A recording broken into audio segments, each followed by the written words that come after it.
the co-outdoors. Today I'm going over 9 simple errors that can be easily fixed that most fishermen make. Error number 1. Always make sure that you're using the proper equipment for the fishing situation.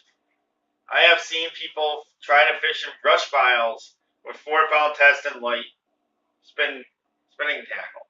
It just doesn't make sense. You can lose your fish and your lures so quickly by just using the wrong gear. That helps create the stories that you hear of me once in a while of the fishermen talking about, well, I had this 20-pound bass on and it wrapped itself around the limb and it got off and broke my line. Well, if they would have been using a proper fishing equipment, we would have found that 20-pound bass was a 2-pound bass. Error number 2.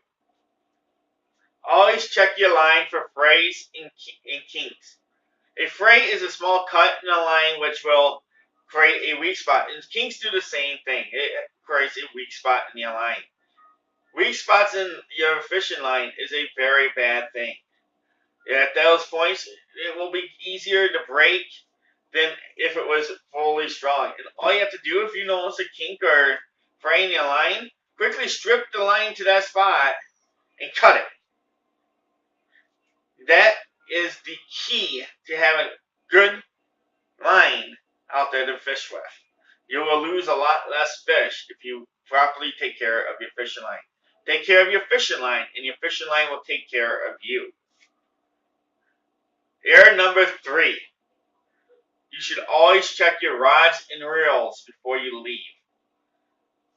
Sounds like a very simple mistake, doesn't it? It sounds like, oh wow, duh, I would never do that. Have you ever been fishing and you take the wrong rod and reel with you? I once took a fishing buddy with me and we went 80 miles away from the house. And we went out, we got to this nice, beautiful stream where we were going to fish for brook trout that day, and he opened up his bag and he found out he had 2 parts of a fishing pole that wouldn't fit together because he didn't check and make sure he was taking the right rod and reel. His top half didn't fit with his bottom half. Uh-oh! What is he going to do? He sat there and watched me fish for brook trout all day long because he just couldn't fish because he had no rod and reel. Error number 4. Always pay attention while you're fishing. This isn't just for safety. This is a key factor to making sure that you are fishing properly.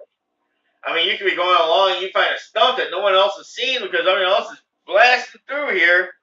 And oh, wow, look at that. There's a stump down there 10 feet. I mean, that could hold some big bass or any other type of fish you're fishing. Slow down, pay attention, and fish. By paying attention, you might just find that one fish of a lifetime in a place you wouldn't expect. Tip number 5. Pay attention to what the fish are doing. If you notice the fish are up high in the structure, you know you need to fish up high. If they're out the ends, you know you need to fish at the ends. This is called creating a pattern. Patterns are the key to being a successful fisherman. All fish follow their natural instincts, which, luckily to us, are easy to pattern. Once you start figuring out that they're eating golden shiners and 10 foot of water next to big rocks.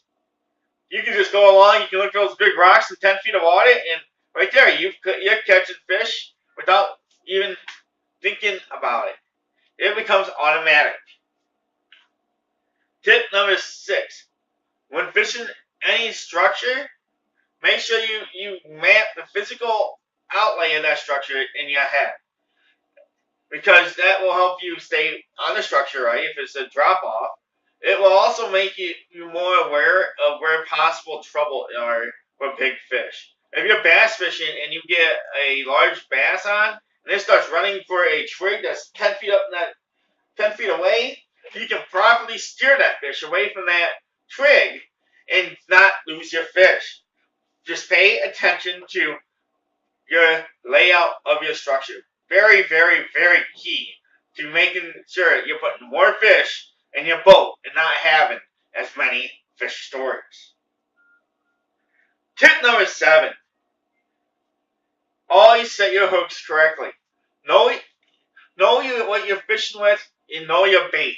If you know your bait and the proper technique to setting your hooks for that bait, you will catch more fish because you'll put the hooks in their mouth. Tip number 8. Always check to make sure that your drag is set correctly. It's amazing sometimes watching people fish and their drag being set too loose, like a and then all of a sudden they lose the fish and they're like, oh, that must have been a huge fish. Well, all the fish do is run away and shake his head because they're get in this line and get away. Well, at the same time, if your line is way too set too tight, your drag is set too tight, all of a sudden you will just hear a snap because that the line had no give to it. You can actually catch a huge fish with 10-pound test. You can catch a 30-pound fish on 10-pound test. It might take you all day, but if your drag is set correctly, you are able to allow the fish to take line when it needs it, put pressure on when it needs to happen. Tip number 9. When fishing in timber, rocks, or any physical structure that can cause damage to your line, always check that for the last 4 to 5 feet of your line after every 6 to 7 casts. The structures like rocks, timber, even lily pads cause damage to your line. You might get one of those frays and kinks in your line and not even know it because you didn't even check. Always check your line to make sure there is no weak spots. I hope you can apply these 9 errors. You can apply these 9 tips to your next fishing trip, and that you will land more of your fish and have less fish stories of the one that got away. This is your host for Cole Outdoors, Derek Cole, signing off. Please make sure you subscribe, like, and share my video to a fellow fisherman. Let's try to avoid these 9 errors, for in the future, we have more fish. Have a good day. Keep fishing. This is your host, Derek Cole. Later.